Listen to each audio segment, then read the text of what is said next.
Hi, this is Dark Journalist. Today we're excited to welcome back former Assistant Housing Secretary, financial expert, and the publisher of the Solari Report, Catherine Austin Fitts.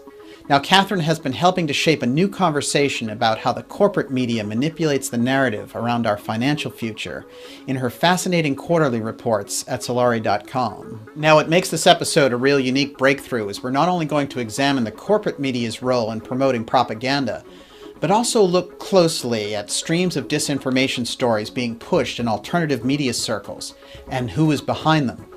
Is censorship getting a new face? Here we go. Former Assistant Housing Secretary Catherine Austin Fitts. Media disinfo, false memes, and adult fairy tales.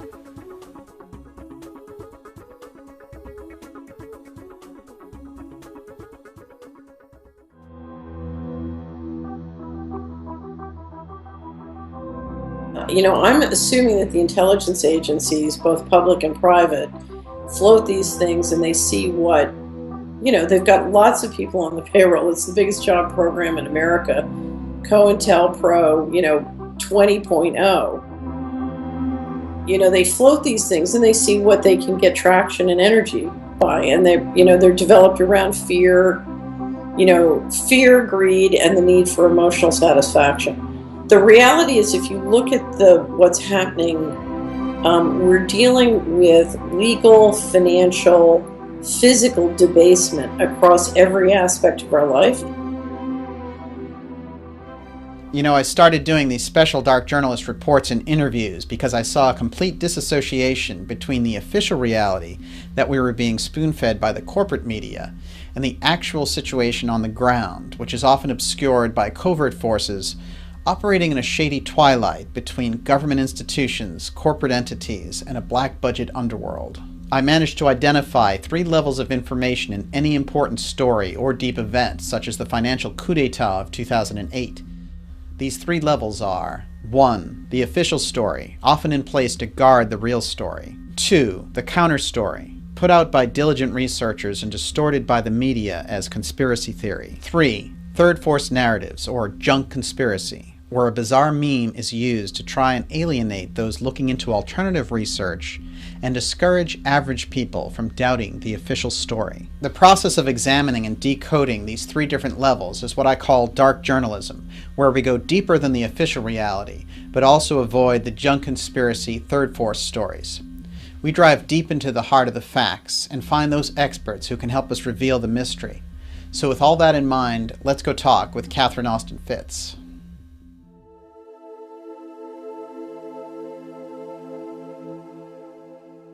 Catherine, it's great to see you, and welcome back to the show. Thank you. Now, we have so many great things to cover today, but let's start with this. Over the past decade, we've had so many conspiracies come out of the shadows and be revealed as true.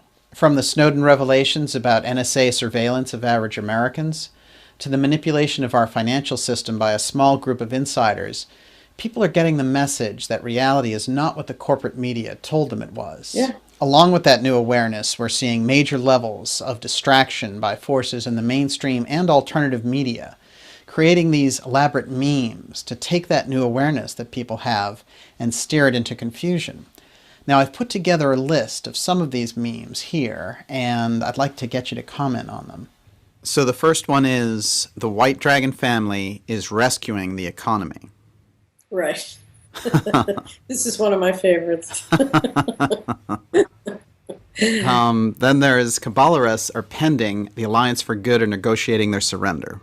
Right. That one's been going on for quite a while. That's true, it has been. There are different versions and variations, but, no need to act because it's all about to pop. So you can just lay back and... Yeah, the elites are being arrested, and there's going to be tribunals where they are put on trial, the cabal will go to jail, and behind the scenes, the good guys are in charge, really. So, no need to worry. What? We're going to hang all the partners at Goldman Sachs. Well, that sounds more like wish fulfillment, and we'll get into that. So we're seeing this large-scale manipulation of the message, and at the same time, the public awareness is rising. So now we have all these stories out there, and they appear to be part of this awakening. But in fact, when we look a little closer, what they're doing is co-opting this wave of insight and polluting the information, in fact. Right. So whether that's on the financial manipulation of the markets or UFOs or political corruption, somehow they are switching the narrative out down this other path. So my question is, who is it that is doing this?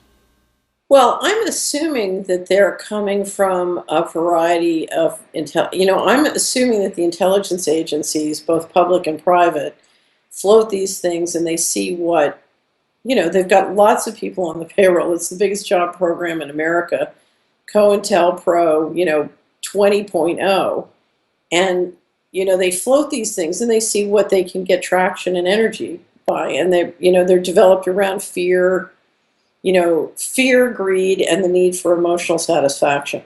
The reality is, if you look at what's happening, we're dealing with legal, financial, physical debasement across every aspect of our life, and it's very grinding. It's very, so dealing with that reality in the real world can be very unexciting. Sure. Okay, and what all of these things have, whether they hit our fear or our greed, is they have, it's we used to have a course at the university that I studied at called the romance of sex and alcohol and tobacco. They all have sex and romance to them, and they play on our desire for something a little more exciting and sacred than the debasement of what I call the slow burn.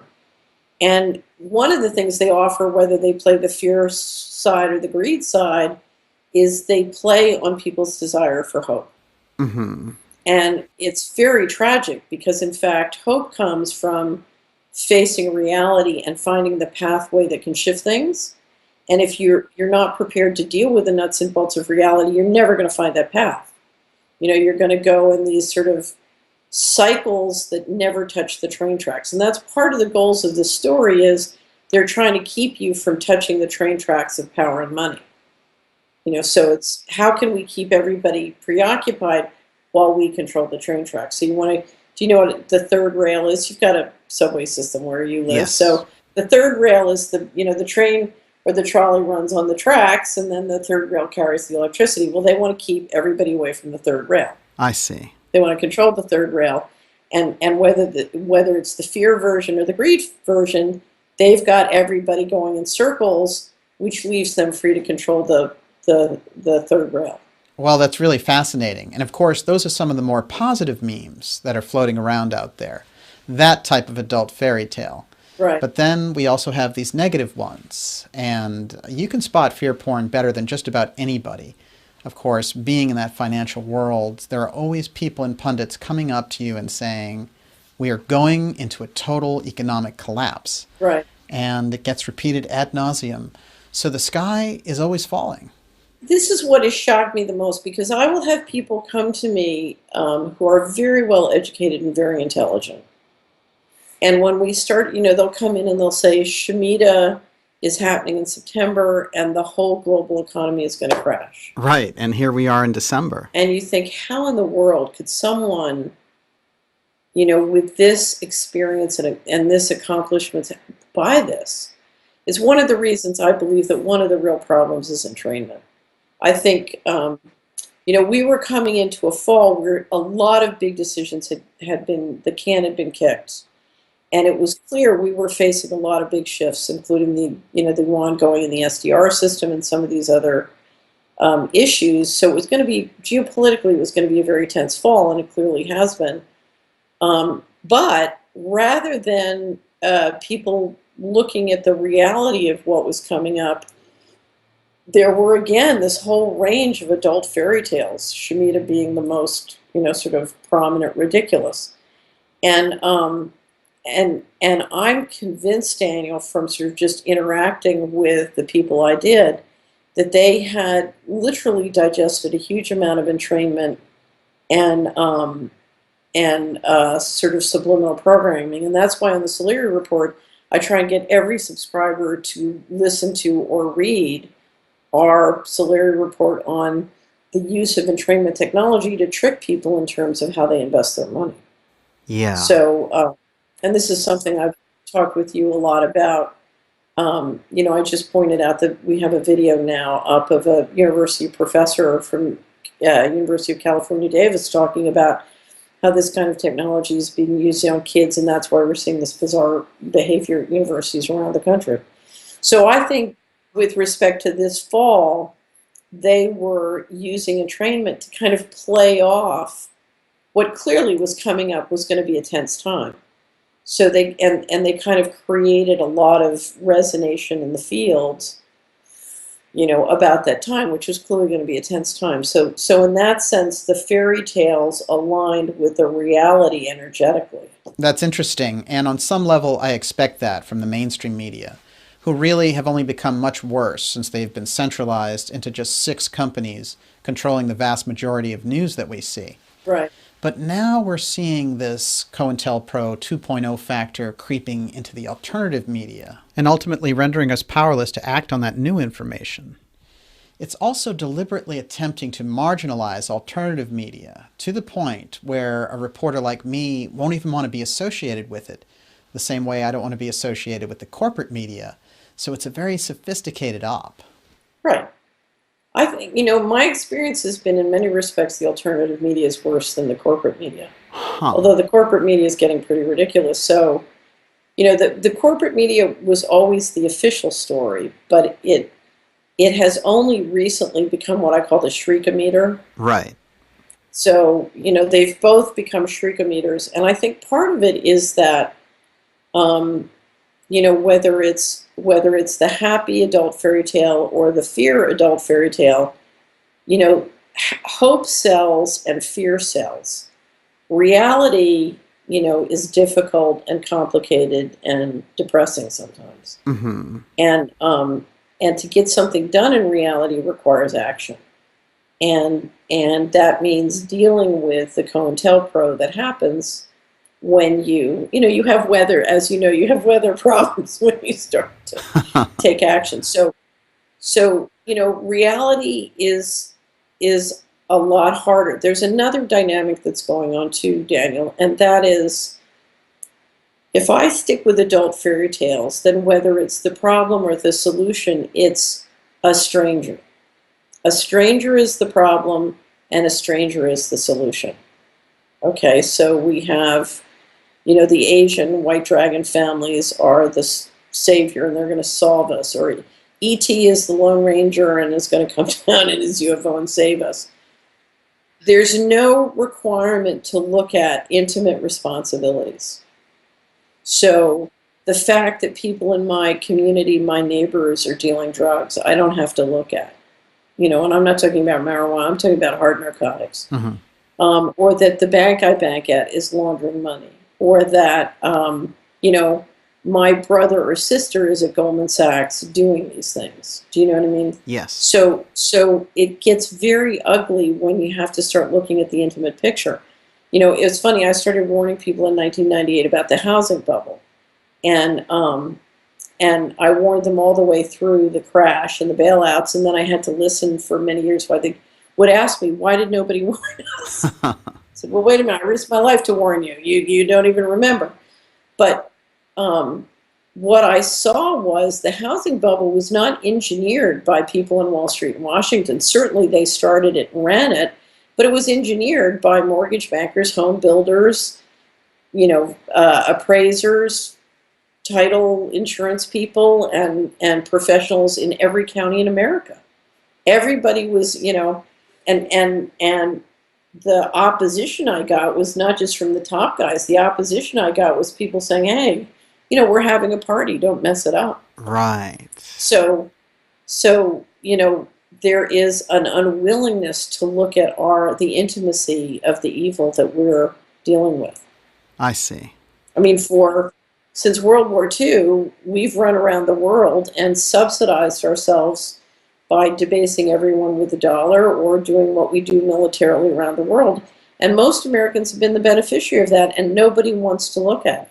So I used to always say, Goldwater ran or George Kennan at the end of World War II said we have 6% of the people and 50% of the resources. We're going to have to drop a lot of bombs to keep that going. And so Goldwater ran for president and said, well, we're going to have to drop a lot of bombs. And so the American people said, oh, well, we don't, we're good Christians. We want nothing to do with that. So Jimmy Carter said, okay, well, and he sat in front of the fireplace with a sweater and he said, okay, well, we're going to have to cut back. And American people said, no, we don't want to do that. So the Bushes came along and said, you know something? You're good Christians. Here's your check. Don't ask any questions. The American people said, okay. Oh, right. Right. So it's the red button problem, the story I've told you. And briefly, that story is you were giving a lecture to a spiritual group and you told them that with one press of a red button, they could end illegal drug pushing in their communities, but they would lose money in their IRAs and no one would push it. Right. We facing the intimacy of totalitarian is implemented one person at a time. And it is phenomenal how many people in America are implementing totalitarianism. Yeah. In fact, if you look at the candidates, look at Carly. Basically she's somebody whose whole career was implementing totalitarianism for the intelligence agencies and the big, a few big corporations. So that's the evil that we're dealing with in the U.S. system is very intimate, and we have to look at it because that's where our power comes from. But it is much more entertaining to engage with adult fairy tales. So I'll give you a perfect example. Yeah, please do. Let's dive into the white dragon elder, Asian elder family. Okay. So the Chinese per capita is probably about $10,000 per person. Okay. Okay. And the U.S. per capita per person at this point is probably somewhere between 50 and 60,000. Okay. They have massive environmental problems in Asia because we essentially exported our environmental pollution to China when we outsourced to China. So much of the manufacturing. So they've got $10,000 per person. They've got massive number of people still in poverty. They have massive environmental cleanup. If you are the wealthy families of Asia, are you going to spend your money to clean up your environmental problems and help your people get out of poverty? Or are you going to instead use that money to subsidize people who are making $50,000 to $60,000 a year and outsource your problems to them? Mm-hmm. Why would you do that? Yeah. You'd probably take care of your own people. Well, but it doesn't, it's not logical. Now let me keep going. Let's look at the spending of the people who make $50,000 to $60,000 a year. I have it on my list to look up the latest statistics on the lottery, but we spend a lot of money on the lottery. We spend a lot of money on hard narcotics. We spend massive amounts of time every week watching television. Right. I just got the latest grocery sales. I keep using the statistics. For the year ending June 30, 2015, the American people spent $2 billion at grocery stores on fresh food and vegetables. They spent $10 billion on carbonated drinks. Oh. So if you take the money we spent on the lottery, hard narcotics, an excess of, you name whatever sin it is, an excess of that, illegal gambling, and you add to it cutting out carbonated drinks, and you add that all up, what you've got is enough money for us to reinvigorate, reinvest, reinvent the U.S. economy without money from some mystical Asian family. But nobody wants to talk about that. Why should we have to change? I don't know if you've ever seen Carl Deniger's write-ups on Medicare. They're hysterical. If you just re-engineer healthcare from nutrition to death, you can talk about real mammoth improvement in the economy of the United States, not necessarily care providers, but mammoth improvement if we will just behave responsibly. So why would a group of wealthy Asian families use their money to subsidize our irresponsible behavior when in fact spending it in Asia would solve their environmental problems, which are very significant, and bring their people out of poverty? Makes no sense. Yeah. Makes no sense. But for someone to listen to that is literally perpetuating the fantasy, I don't have to change. The problem's not me. The problem is them. The problem is out there. It's the other. The other is the problem. The other is the solution. So it appeals then to our wishful thinking and our tendency to blame something else instead of turning that spotlight on ourselves. I think it appeals to the fear of what will happen if you face reality. Facing reality, the hardest thing a human being has to do is look in the mirror and say, I'm the patsy. I know, because I've had to do it. It's very hard.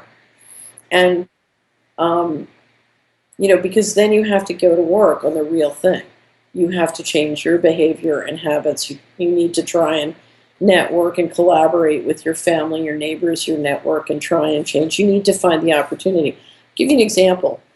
The reason I took the position many years ago that we were going to slow burn and we weren't going to collapse is because I had a first-hand education in how the surveillance and manipulation and control works, because I dealt with the litigation.